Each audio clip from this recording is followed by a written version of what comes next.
Hey guys, Just Letter Magic here, and it's time for one of the wildest MTG Arena State of the Games for May 2020. I could have sworn we already had one for May, but who knows? Time flies when you're not having fun because standard blows. So let's just go through it. There's one huge standout that you probably already heard about because people are really buzzing about it, but I'm just going to make a separate video about that. So this is like the everything else video. So, let's start with the intro. They say in just a few short days, the next game update hits Magic the Gathering Arena, which, by the way, sucks because I just had to download a 3.5 gig patch for some reason already a couple days ago. Can't wait to do it again. Thanks, Wizards. Apparently that was supposed to fix like black screening issues that some people were having. They must have re-downloaded every single asset in the entire game. Not usually needed for a tiny little engine fix. Anyway, they say we're bringing both new cards and new ways to play.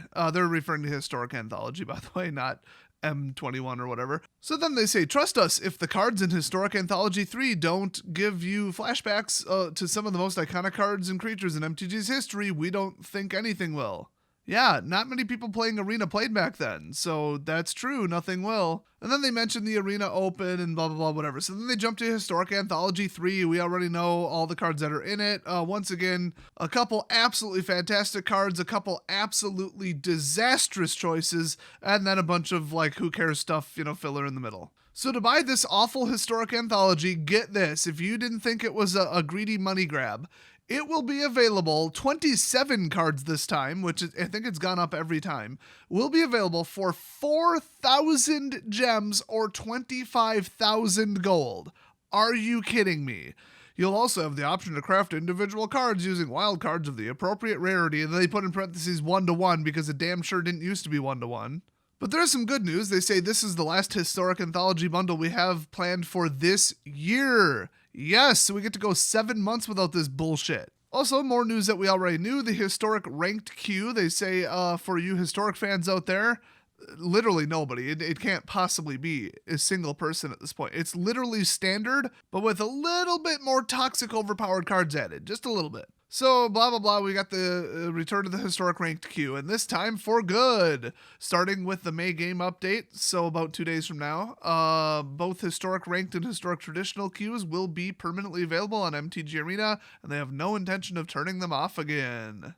Then they said Cube Draft. They say now that Player Draft is in last month's game update, they're adding Cube Draft.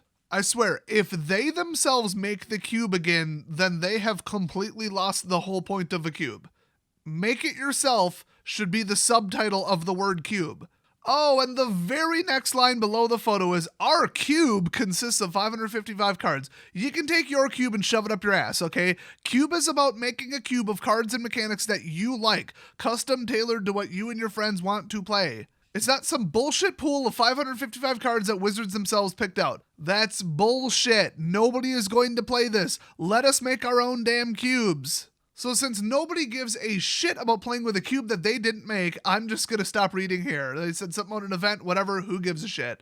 Next up, the Arena Open. It's some big tournament that costs way the hell too much to enter. It's almost impossible to win, and they're giving out cash prizes unless it's illegal in your area or you're below 18. I'm making a separate video about that. I will say, though, it's on May 30th, I believe, and they damn well better have a standard ban before then. I mean, I'll play Winota if money's on the line. Are you kidding me? Literally nothing beats that deck. Nothing. Absolutely nothing. So now the odds and ends section, Brawler's Guild Hall. The Brawler's Guild Hall will continue to have no entry fee in support of our stay-at-home, play-at-home initiative. So in other words, they got a bunch of backlash over people saying, if I just want to play Brawl on a day other than Wednesday, I have to pay you money. Are you kidding me? And it was like 10 or 20,000 coins or something. It was ridiculous. Oh, and for that entry fee, you get absolutely fucking nothing. Oh, except the ability to play Brawl whenever you want. Oh, and I think you got one card. You got one single. What a great value, paying you to play something that I should be able to play for free. And how charitable of you to flip it to free after everybody tore you apart over it. And then tying it into the global pandemic so that you can pat yourselves on the back. Amazing. Not surprising at all, actually. So they feel the need to add another card. Again, it's going to be Hannah Ship's Navigator. Why? I don't know. It's a blue-white card. Why they would even look into that color combination at this point is beyond me. And she's a 1/2 legendary creature. You pay 3 to get her out, pay 3 and tap her, and return a target artifact or enchantment from your graveyard to your hand. Okay, I mean, not as bad as the last one. But yeah, finally killing something that you really, really want gone, and then they just basically bring it back over and over and over and over and over. Kind of annoying. Next up, they mentioned F&M at home. Friday Night Magic at home continues both in-game and with participating WPN stores. We've scheduled events through June 19th and will continue to support local communities and stores from the safe distance of online play for as long as necessary. You can view the current event schedule on our F&M at home page or below in the upcoming event schedule. And then next up, goodbye 32-bit client. I cannot imagine why in 2017 or 2018 they started a software project in 32-bit mode. Everything runs smoother and faster in 64-bit. They knew they wanted it to eventually be on Apple. Apple only runs 64-bit with no backwards compatibility or emulation of any kind.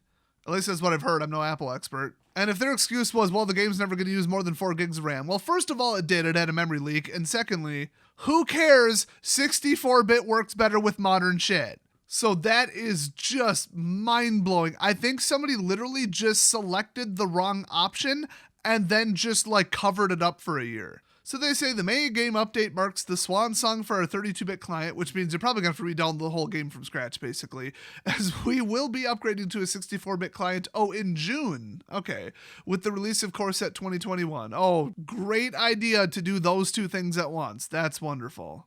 So they say this is a necessary step as we look to improve both game and client performance as well as expand our supported platforms. We're talking about Apple.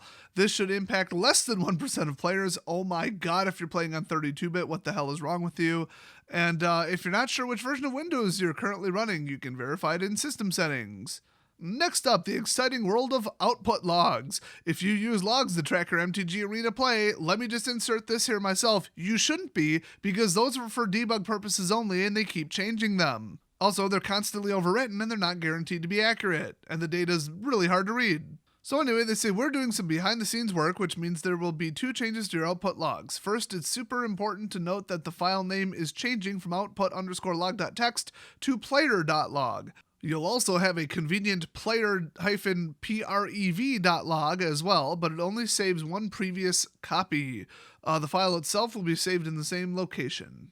So they're still going to constantly overwrite it. You're just going to get one extra shot at it before it disappears, I guess. I don't know. Weird. They say the other thing worth noting is that we've also added some additional tracking for players or for player drafts.